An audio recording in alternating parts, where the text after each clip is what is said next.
And it grows, and it grows, and it grows. Woo! That one is a lot.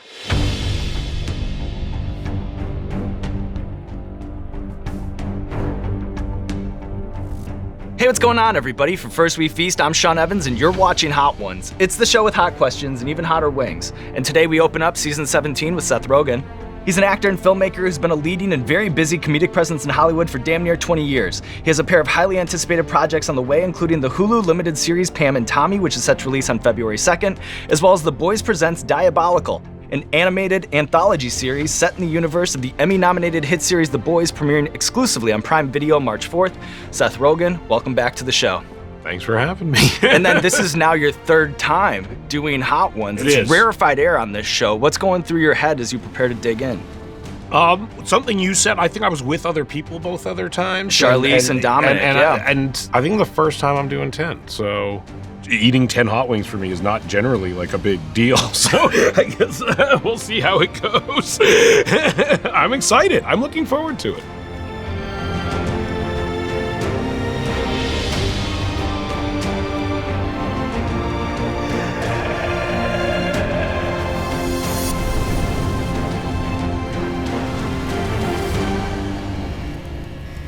Okay, just go? Just go.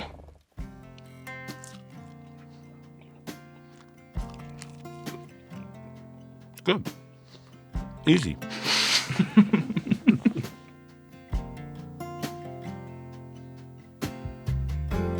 So to open things up with Pam and Tommy, a series that documents the Pamela Anderson, Tommy Lee Hollywood video that was famously stolen by a disgruntled contractor and then leaked to the internet.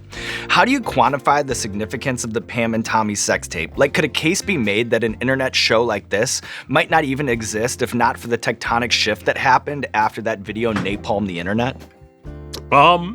Yeah, I think there's a line that could be drawn between, like, just watching things on the internet and that tape. It's one of the first things that, like, was consumed en masse online in video form. The ingenuity that went into people trying to disseminate that tape, even though it was very wrong of them, is something that we all ultimately live in the shadow of, you know? My wife isn't good with hot food, so I gauge everything of, like, would I tell my wife this is too hot to eat? And I don't think. I think wing one just okay? Yeah, totally fine. Well, are you ready to move on to the second one? It's actually from Canada. Ooh! Special for you, Seth. Cedar smoked garlic hot sauce. Et fumé au cidre.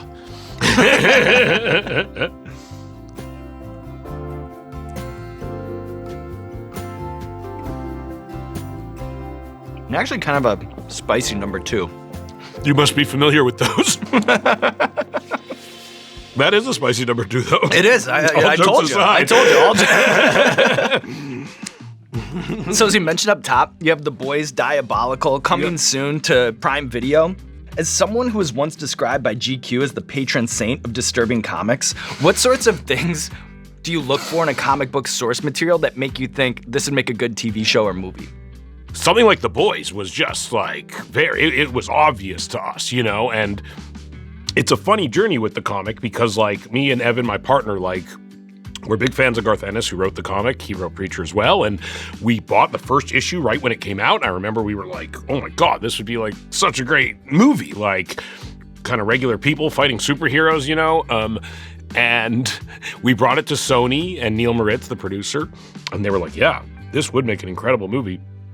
We'll buy the rights to it. And then they did. And then they did not hire us to write it or produce it in any way, shape, or form. They hired other people to do that. And after like a decade of those people just like fucking it up in some way, shape, or form, it like came back to us basically. And then we turned it into the TV show. I think people love superhero stuff, and Marvel's obviously very popular and makes great films and TV shows, but there are certain things they just can't do. Like, it would simply be, too damaging to their brand to have, like, a character kill someone with a 10-foot dick. So, as long as they're not doing that, it leaves a great opportunity for us to do that.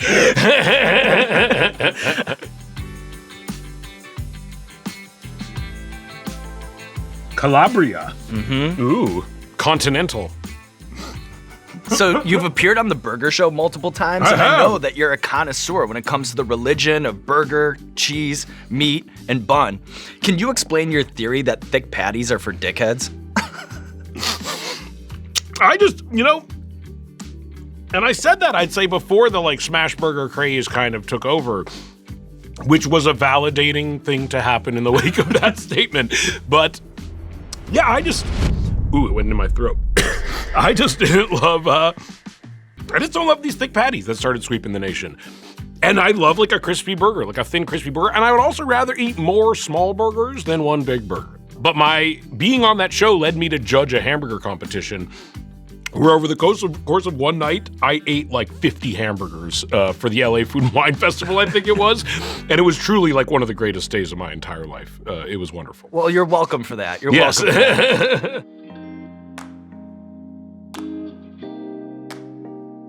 A little spicy. Ooh. I caught the pepper. I think I caught the pepper. I can see from your face you're catching the pepper a little bit too. I'm lighting up over here. Yeah. Ooh. Catching the pepper.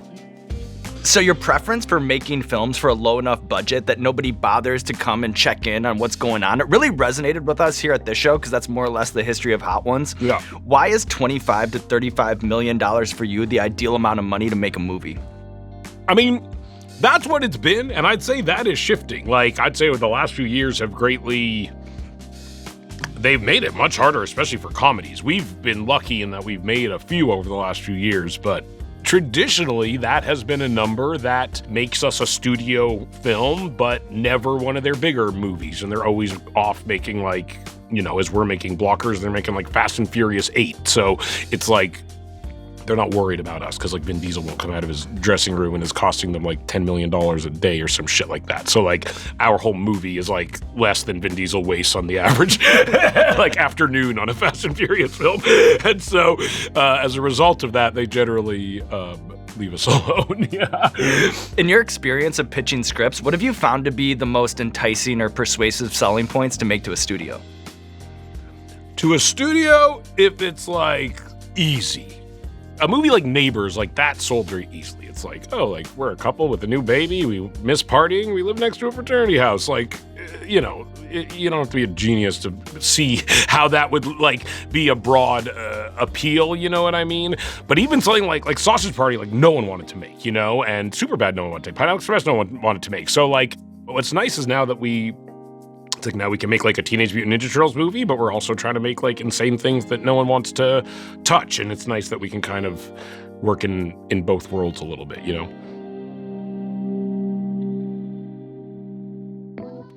Okay, this is your own Hot One sauce. Yeah, did you formulate this a little bit? I wasn't in a bathtub mixing it up or anything. No, I don't want to eat it. Bathtub hot sauce. But if you don't like it, Seth, let me know. You will take it personally? Very good. I'm not catching the pepper in the same way on this one as I was the previous one. I feel like this lineup, it's kind of a give take. Yeah. I don't know what to expect. It's bobbing and weaving a little bit. This one's less hot than the previous one. Right. I assume it'll hit a point where it's all just insanity and excruciating pain, so it won't matter anymore. That's coming up. But in the meantime, Seth, we have a recurring segment on our show called Explain That Gram, where we do a deep dive on our guest Instagram, pull interesting pictures that need more context. So we'll pull up the picture over here on the monitor. Yeah. You just tell us the bigger story.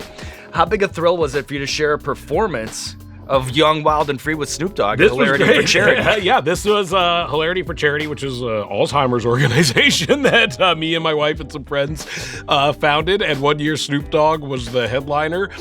And he auctioned off a blunt for $10,000, which was, I would say, probably not a lot of Alzheimer's organizations can make that claim. But we can. It was amazing. You on a pretty regular basis find yourself in a situation where you smoke weed with Snoop Dogg, and that is as far as life, signs your life isn't going terribly that's a good one. That's up there. All right, up next. Of all your vintage ashtrays that you own, is there one that you describe as a holy grail? This one is a pretty rare one and a pretty hard to find one. Because I think they're hand-painted Louis Vuitton and glazed ceramic Louis Vuitton ashtrays. There's not a ton of them. I haven't seen a lot of them. So that one is pretty nice. And I think it's from the 50s or 60s or something like that. Well, what I actually got really fascinated by was like what companies used to make ashtrays. So I own a lot of like Disney ashtrays because I think it's funny that Disney used to make ashtrays. The government made I own a bunch of NASA ashtrays because NASA made ashtrays. I own some from like the Department of Defense, like things like that. The FBI, like they had ashtray. Like if you went to the FBI in the 70s, there was ashtrays there, you know, and their own like branded ashtrays. So I became fascinated. I have a post-cereal ashtray and like a 7-Up ashtray. Like I just kind of became fascinated by like who made ashtrays at various points in their history. So yeah, that was a weird rabbit hole I've been going down.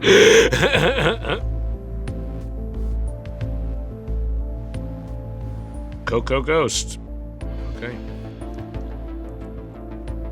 How often do you like rub your eyes or something like that? Well, I've done it enough to where now I'm like paranoid about it. I like felt that one in my ears. I could hear it. But thanks for pointing that out, because usually I'm just like all over our guests to be like, careful around the eyes, careful around the eyes. My friend was saying he was doing the Hot Wings challenge on New Year's and he got some in his pee hole. Ooh. It's occupational hazard. You know? It happens. Any sort of cross-pollination hot sauce problem that you can have, I've had. I'm so sorry. I'm so sorry. So you've added a wrinkle into the definition of pothead by getting into ceramics recently, comparing it to a meditative hobby like yoga, except that you get a vase at the end of your Bikram session. Yes. Do you have a go-to glaze recipe? I do have a go-to glaze recipe that I've kind of formulated on my own. So I'm not that it would make, but it includes magnesium carbonate is one of the main ingredients, and that's what causes the glazes to glop up like my glazes do, and they have these like they're very bumpy and textural. And you get better at it, which is nice, because I can't necessarily say that about everything else I do in life. Yeah, except for karate. When exactly. you were at the back of the class and then to the top, you know? Mm-hmm. Just don't quit. That's the theme. Yeah. That's the theme, Seth. Just don't quit. And speaking of, not quitting, forging ahead. Jekyll and Hyde. 13 Angry Scorpion, Jekyll Freakishly and Hyde. hot.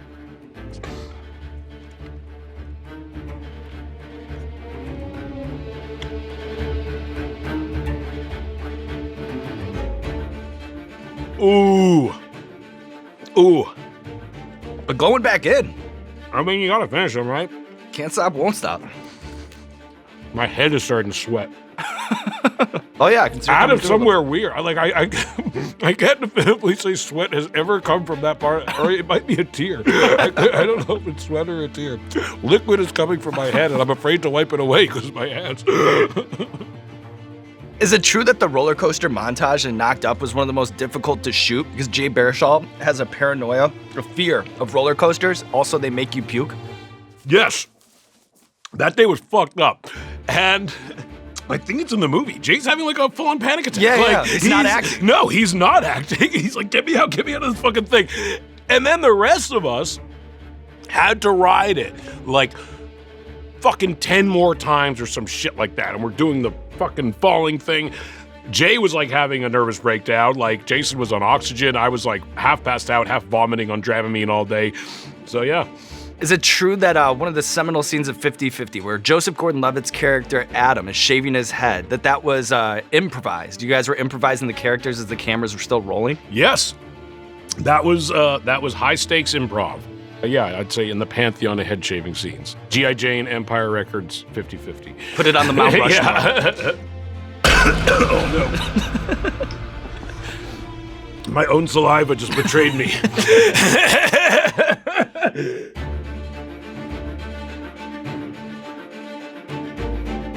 It reminds me of like once I had to film in like a blizzard and my mouths froze and we couldn't talk. That's what's happening right now. But the opposite. Yeah. Okay. But regaling me with great stories from memory lane. I'm trying to take my mind off it.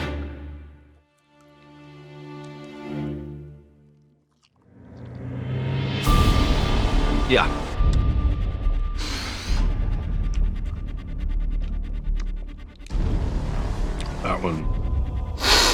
That's a lot. Like when I was telling you, it never gets any easier. There's nothing. This is the kind of thing that you like, this morning when you wake up, you're just like, I know at some point today this is going to happen Yeah. to me. It's a fun job. You like it? except for this part.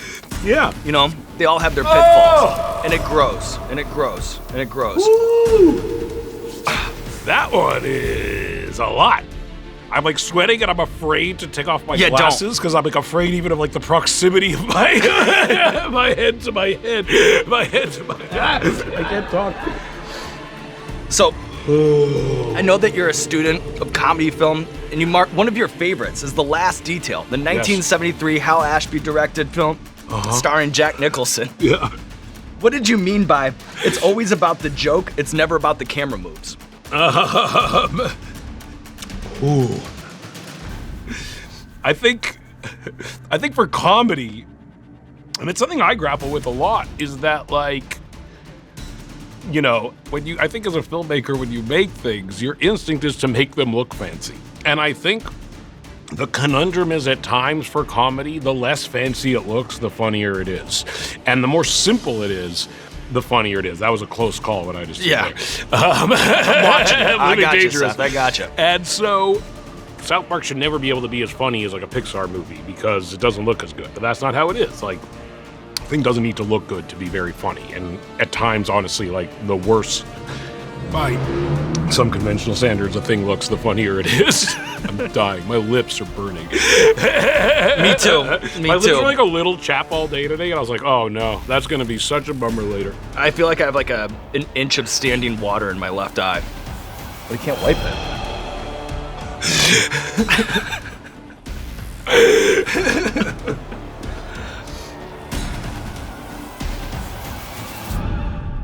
This next one is the pucker butt.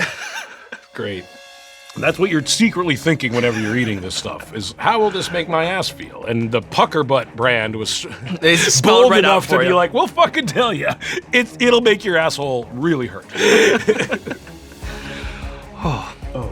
Oh, yeah. That was a funny noise. You just prepare yourself. Okay.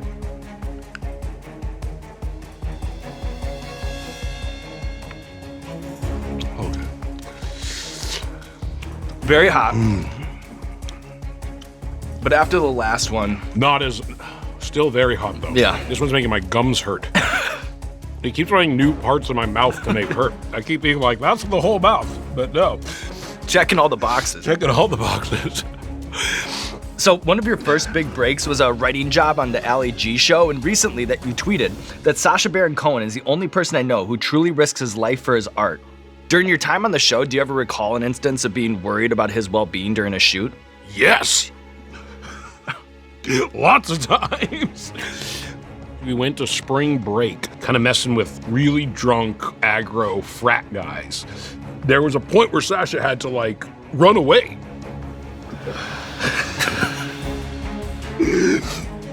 Oh no, I keep, like, snorting, forgetting that I'm just, like, sending, like, a concentrated rocket of hot sauce saliva in the back of my mouth. So yeah, he would go and shoot all day and then come back and like show us the footage basically.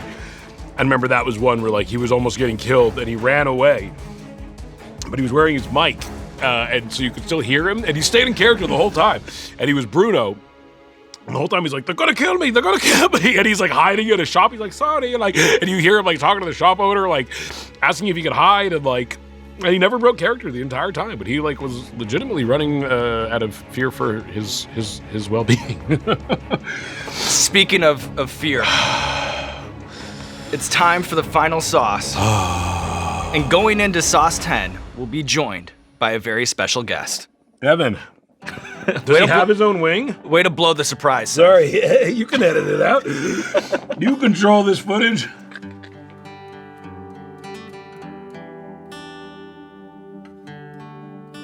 All right, for Wing 10, we have a very special guest, screenwriter, producer, director, Evan Goldberg. You guys have been collaborators since you were literally kids, and now look at us, tag teaming The Last Dab together. Should we eat off the same wing? Your choice. Your choice. We each have our own. Let's stick to it. But before that, it's tradition around here to put a little extra on the last one. You don't have to. My head feels crazy. Yeah. Do you need my help opening that? Catch a little. I truly feel insane. I feel nuts. You look normaler than you think you might. Thank God. My mouth is burning.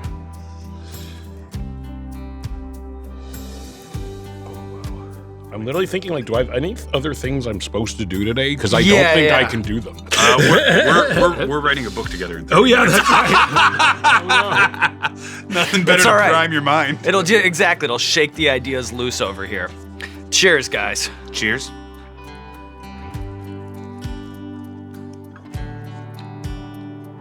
Normally when I see people on this, they say, like, I don't feel anything at first. It instantly hurts. Yeah. Well, Evan, you're not here, eating the wing. You're just on a straight vertical ramp up right now. Feels like I am.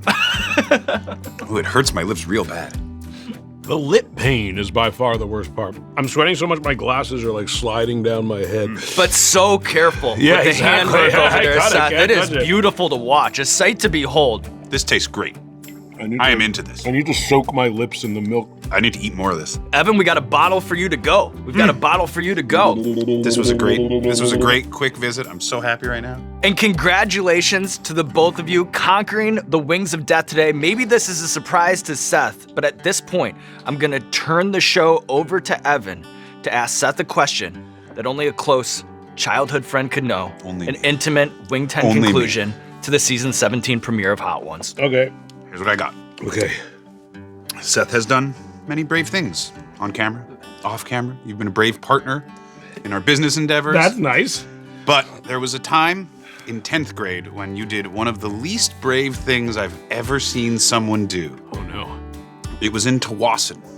Do you have any recollection of perhaps the moment I'm referring to? I do remember this, and it was a cowardly maneuver.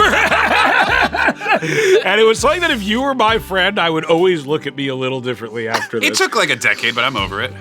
We were, Tawasin. Let's start with Tawasin. That's the name of a town. Tawasin's a place in like 40 minutes outside of Vancouver. Oh my God. It's like working its way along my lips and spreading on the inside of my mouth. And they had a giant paintball facility, like a huge outdoor paintball facility. And we all went paintballing there. And these guys showed up that were like professional paintball guys. We're like 15 years old. And they're fucking loaded with paintball bullets, and they have like automatic paintball guns. We have like the pump action cheap, shitty paintball guns. We didn't know like what their guns could do. No.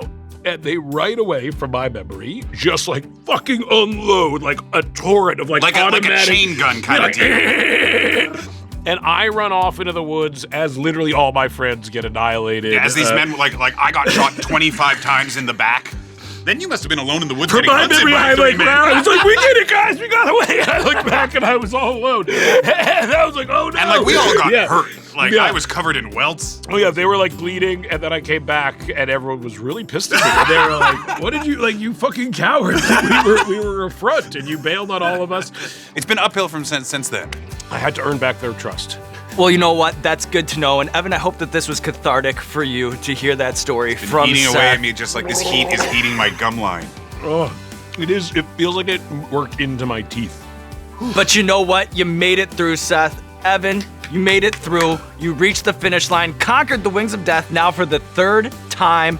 Hang that Rogen jersey in the rafters, and now there's nothing left to do but roll out the red carpet for you, Seth. This camera, this camera, this camera. Let the people know what you have going on in your life. We have The Boys presents Diabolical, which is an animated anthology series in the universe of The Boys. I don't know if you ever heard of the Animatrix. That was the series of short animated films they released when the Matrix films came out. Well, we ripped off that. Yeah, the only little twist we have is there's like 8 different creative entities behind each of them, and we do one, and we have Justin Roiland doing one, and Aquafina, so it's like a real wild mixed bag, and the animation's really different every time. Yeah, they're all really insane and wonderful, and February 2nd, Pam and Tommy comes to Hulu. My brain has been infiltrated by peppers. We did it. Great job. It sends like your system into shock a little bit. Yeah, no, sometimes I do straight up like walk out of here like not feeling my feet with like some lightheaded action. Have you talked to a doctor about the long-term possible ramifications of continued... You know what's funny about that is... No. You know what's funny is I'm afraid to.